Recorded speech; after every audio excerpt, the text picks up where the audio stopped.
شروع اللہ کا نام لے کر جو بڑا مہربان نہایت رحم والا ہے۔ یاسین، حکمت بھرے قرآن کی قسم، تم یقیناً پیغمبروں میں سے ہو، بالکل سیدھے راستے پر۔ یہ قرآن اس ذات کی طرف سے اتارا جا رہا ہے جس کا اقتدار بھی کامل ہے، جس کی رحمت بھی کامل، تاکہ تم ان لوگوں کو خبردار کرو جن کے باپ داداؤں کو پہلے خبردار نہیں کیا گیا تھا، اس لیے وہ غفلت میں پڑے ہوئے ہیں۔ حقیقت یہ ہے کہ ان میں سے اکثر لوگوں کے بارے میں بات پوری ہو چکی ہے، اس لیے وہ ایمان نہیں لاتے۔ ہم نے ان کے گلوں میں توک ڈال رکھے ہیں جو ٹھوڑیوں تک پہنچے ہوئے ہیں، اور اس وجہ سے ان کے سر اوپر کو اٹھے گئے ہیں، اور ہم نے ایک آڑ ان کے آگے کھڑی کر دی ہے اور ایک آڑ ان کے پیچھے کھڑی کر دی ہے، اور اس طرح انہیں ہر طرف سے ڈھانک لیا ہے، جس کے نتیجے میں انہیں کچھ سجائی نہیں دیتا۔ اور ان کے لیے دونوں باتیں برابر ہے، چاہے تم انہیں خبردار کرو یا خبردار نہ کرو، وہ ایمان نہیں لائیں گے۔ تم تو صرف ایسے شخص کو خبردار کر سکتے ہو جو نصیحت پر چلے اور خدا رحمان کو دیکھے بغیر اس سے ڈرے، چنانچہ ایسے شخص کو تم مغفرت اور باعزت اجر کی خوشخبری سنا دو۔ یقیناً ہم ہی مردوں کو زندہ کریں گے، اور جو کچھ عمل انہوں نے آگے بھیجے ہیں ہم ان کو بھی لکھتے جاتے ہیں، اور ان کے کاموں کی جو اثرات ہیں ان کو بھی، اور ہم نے ایک واضح کتاب میں ہر چیز کا احاطہ کر رکھا ہے۔ اور اے پیغمبر، تم ان کے سامنے ایک بستی والوں کی مثال پیش کرو جب ان کے پاس رسول آئے تھے۔ جب ہم نے ان کے پاس شروع میں 2 رسول بھیجے تو انہوں نے دونوں کو جھٹلا دیا، پھر ہم نے ایک تیسرے کے ذریعے ان کی تائید کی، اور ان سب نے کہا کہ یقین جانو ہمیں تمہارے پاس رسول بنا کر بھیجا گیا ہے۔ انہوں نے کہا تمہاری حقیقت اس کے سوا کچھ بھی نہیں ہے کہ تم ہم جیسے ہی آدمی ہو، اور خدا رحمان نے کوئی چیز نازل نہیں کی ہے، اور تم سراسر جھوٹ بول رہے ہو۔ ان رسولوں نے کہا ہمارا پروردگار خوب جانتا ہے کہ ہمیں واقعی تمہارے پاس رسول بنا کر بھیجا گیا ہے، اور ہماری ذمہ داری اس سے زیادہ نہیں ہے کہ صاف صاف پیغام پہنچا دے۔ بستی والوں نے کہا ہم نے تو تمہارے اندر نحوست محسوس کی ہے، یقین جانو اگر تم باز نہ آئے تو ہم تم پر پتھر برسائے گی اور ہمارے ہاتھوں تمہیں بڑی دردناک سزا ملے گی۔ رسولوں نے کہا تمہاری نحوست خود تمہارے ساتھ لگی ہوئی ہے، کیا یہ باتیں اس لیے کر رہے ہو کہ تمہیں نصیحت کی بات پہنچائی گئی ہے؟ اصل بات یہ ہے کہ تم خود حد سے گزرے ہوئے لوگ ہو۔ اور شہر کے پلے علاقے سے ایک شخص دوڑتا ہوا آیا، اس نے کہا اے میری قوم کے لوگوں، ان رسولوں کا کہنا مان لو، ان لوگوں کا کہنا مان لو جو تم سے کوئی اجرت نہیں مانگ رہے اور وہ صحیح راستے پر ہے، اور بھلا میں اس ذات کی عبادت کیوں نہ کروں جس نے مجھے پیدا کیا ہے، اور اسی کی طرف تم سب کو واپس بھیجا جائے گا۔ بھلا کیا اسے چھوڑ کر میں ایسوں کو معبود مانوں کہ اگر خدا رحمان مجھے کوئی نقصان پہنچانے کا ارادہ کر لے تو ان کی سفارش میرے کسی کام نہ آئے اور نہ وہ مجھے چھڑا سکے؟ اگر میں ایسا کروں گا تو یقیناً میں کھلی گمراہی میں مبتلا ہو جاؤں گا۔ میں تو اپنے پروردگار پر ایمان لا چکا، اب تم بھی میری بات سن لو۔ آخر کار بستی والوں نے اسے قتل کر دیا، اور اللہ کی طرف سے اس سے کہا گیا کہ جنت میں داخل ہو جاؤ۔ اس نے جنت کی نعمتیں دیکھ کر کہا کہ کاش میری قوم کو معلوم ہو جائے کہ اللہ نے کس طرح میری بخشش کی ہے اور مجھے باعزت لوگوں میں شامل کیا ہے۔ اور اس شخص کے بعد ہم نے اس کی قوم پر آسمان سے کوئی لشکر نہیں اتارا، اور نہ ہمیں اتارنے کی ضرورت تھی،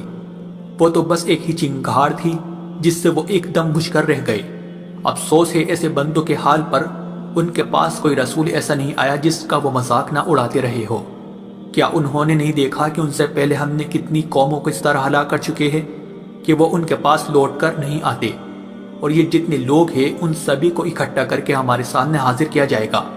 اور ان کے لیے ایک نشانی وہ زمین ہے جو مردہ پڑی ہوئی تھی، ہم نے اسے زندگی عطا کی، اور اس نے غلہ نکالا جس کی خوراک یہ کھاتے ہیں، اور ہم نے اس زمین میں کھجوروں اور انگوروں کے باغ پیدا کیے، اور ایسا انتظام کیا کہ اس میں سے پانی کے چشمے پھوٹ نکلے تاکہ یہ اس کی پیداوار میں سے کھائے، حالانکہ اس کو ان کے ہاتھوں نے نہیں بنایا تھا۔ کیا پھر بھی یہ شکر نہیں کریں گے؟ پاک ہے وہ ذات جس نے ہر چیز کے جوڑے جوڑے پیدا کیے ہیں، اس پیداوار کے بھی جو زمین اگاتی ہے، اور خود ان انسانوں کے بھی، اور ان چیزوں کے بھی جنہیں یہ لوگ ابھی جانتے تک نہیں ہیں۔ اور ان کے لیے ایک اور نشانی رات ہے، ہم اس پر سے دن کا چھلکا اتار لیتے ہیں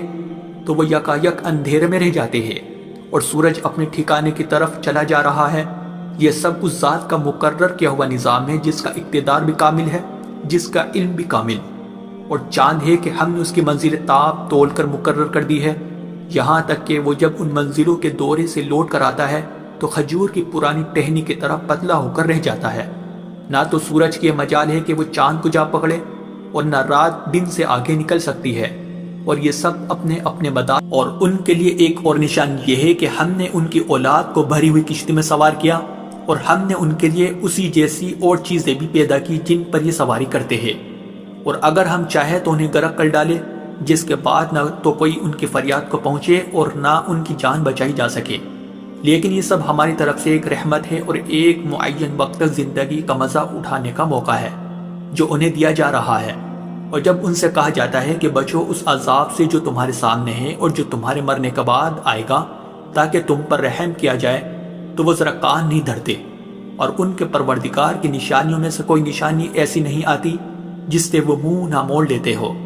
اور جب ان سے کہا جاتا ہے کہ اللہ نے تمہیں جو رزق دیا ہے اس میں سے غریبوں پر بھی خرچ کرو،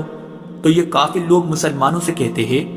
کہ کیا ہم ان لوگوں کو کھانا کھلائے جنہیں اگر اللہ چاہتا تو خود کھلا دیتا؟ مسلمانوں، تمہاری حقیقت اس کے سوا کچھ بھی نہیں کہ تم کھلی گمراہی میں پڑے ہوئے ہو، اور کہتے ہیں کہ یہ قیامت کا وعدہ کب پورا ہوگا؟ مسلمانوں بتاؤ اگر تم سچے ہو۔ دراصل یہ لوگ بس ایک چنگاڑ کا انتظار کر رہے ہیں جو ان کی اجت بازی کے عین درمیان انہیں آ پکڑے گی،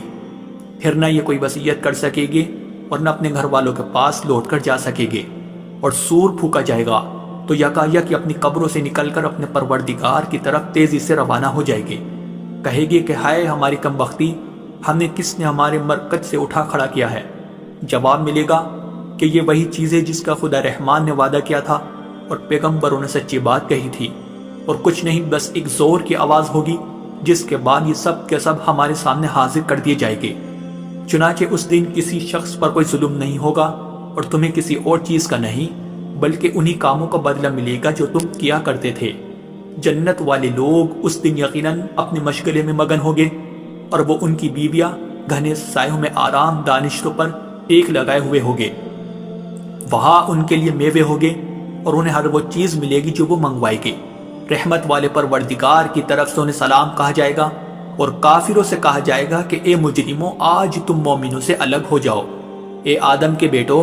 کیا میں نے تمہیں یہ تاکید نہیں کر دی تھی کہ تم شیطان کی عبادت نہ کرنا، وہ تمہارا کھلا دشمن ہے، اور یہ کہ تم میری عبادت کرنا، یہی سیدھا راستہ ہے۔ اور حقیقت یہ ہے کہ شیطان نے تم میں سے ایک بڑی خلقت کو گمراہ کر ڈالا، تو کیا تم سمجھتے نہیں تھے؟ یہ ہے وہ جہنم جس سے تمہیں ڈرایا جاتا تھا، آج اس میں داخل ہو جاؤ کیونکہ تم کفر کیا کرتے تھے۔ آج کے دن ہم ان کے منہ پر مہر لگا دیں گے، اور ان کے ہاتھ ہم سے بات کریں گے، اور ان کے پاؤں گواہی دیں گے کہ وہ کیا کمائی کیا کرتے تھے۔ اور اگر ہم چاہیں تو یہی دنیا میں ان کی آنکھیں مل یا میٹ کر دیں، پھر یہ راستے کی تلاش میں بھاگے پھرے، لیکن انہیں کہاں کچھ اور اگر ہم چاہیں تو ان کی اپنی جگہ پر بیٹھے بیٹھے ان کی صورتیں اس طرح مسخ کر دے کہ یہ نہ آگے بڑھ سکے اور نہ پیچھے لوٹ سکے۔ اور ہم جس شخص کو لمبی عمر دیتے ہیں اسے تخلیقی اعتبار سے الٹ ہی دیتے ہیں، کیا پھر بھی انہیں عقل نہیں آتی؟ اور ہم نے اپنے ان پیغمبروں کو نہ شاعری سکھائی ہے اور نہ وہ ان کے شایان شان ہیں، یہ تو بس ایک نصیحت کی بات ہے، اور ایسا قرآن جو حقیقت کو کھول کھول کر بیان کرتا ہے تاکہ ہر اس شخص کو خبردار کرے جو زندہ ہو، اور تاکہ کفر کرنے والوں پر حجت پوری ہو جائے۔ اور کیا انہوں نے یہ نہیں دیکھا کہ ہم نے اپنے ہاتھوں کی بنائی ہوئی چیزوں میں سے ان کے لیے مویشی پیدا کیے، اور یہ ان کے مالک بنے ہوئے ہیں، اور ہم نے ان مویشیوں کو ان کے قابو میں دے دیا ہے، چنانچہ ان میں سے کچھ وہ ہے جو ان کی سواری بنے ہوئے ہیں، اور کچھ وہ ہے جنہیں یہ کھاتے ہیں، نیز ان کو ان مویشیوں سے اور بھی فائدہ حاصل ہوتے ہیں اور پینے کی چیزیں ملتی ہے، کیا پھر بھی یہ شکر نہیں بجا لائے گے؟ اور انہوں نے اللہ کو چھوڑ کر اس امید پر دوسرے خدا بنا رکھے ہیں کہ انہیں ان سے مدد ملے، حالانکہ ان میں یہ طاقت ہی نہیں ہے کہ ان کی مدد کر سکے،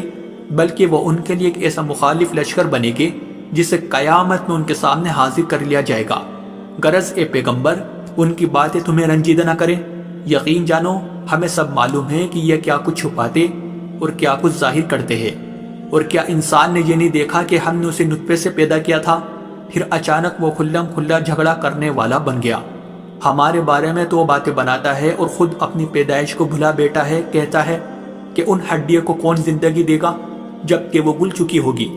کہہ دو کہ ان کو وہی زندگی دے گا جس نے انہیں پہلی بار پیدا کیا تھا، اور وہ پیدا کرنے کا ہر کام جانتا ہے۔ وہی ہے جس نے تمہارے لیے سرسبز درخت سے آگ پیدا کر دی ہے، پھر تم ذرا سی دیر مجھ سے سلگانے کا کام لیتے ہو؟ بھلا جس ذات نے آسمانوں اور زمین کو پیدا کیا ہے، کیا وہ اس بات پر قادر نہیں ہے کہ ان جیسوں کو دوبارہ پیدا کر سکے؟ کیوں نہیں، جبکہ وہ سب کچھ پیدا کرنے کی پوری مہرت رکھتا ہے۔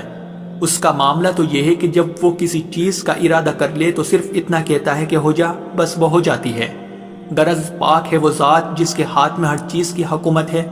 اور اسی کی طرف تم سب کو آخر کار لے جایا جائے۔